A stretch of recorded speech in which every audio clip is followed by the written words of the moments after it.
बिस्मिल्लाहिर्रहमानिर्रहीम। अस्सलामु अलैकुम वरहमतुल्लाहि वबरकातुहू।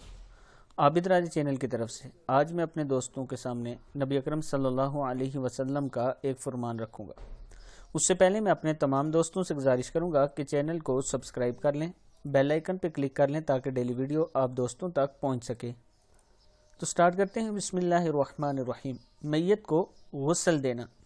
हज़रत अली रज़ियल्लाहु अन्हु फरमाते हैं कि रसूलुल्लाह सल्लल्लाहु अलैहि वसल्लम ने फरमाया, जो किसी मैयत को नहलाए, कफन पहनाए, खुशबू लगाए और इसको उठाए, नमाज जनाजा पढ़े और कोई ऐब वगैरह देखे तो इसको ज़ाहिर न करे।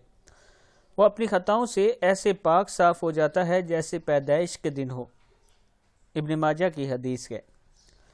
इस हदीस पर आप तमाम दोस्त अमल करें कि मैयत को नहलाएं, कफन वगैरह पहनाएं, खुशबू लगाएं।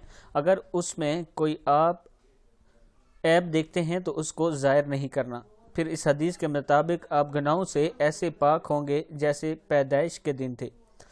तो इस वीडियो को भी आप दोस्तों ने आगे ज़रूर शेयर करना है। अस्सलामु अलैकुम वरहमतुल्लाहि वबरकातुहू।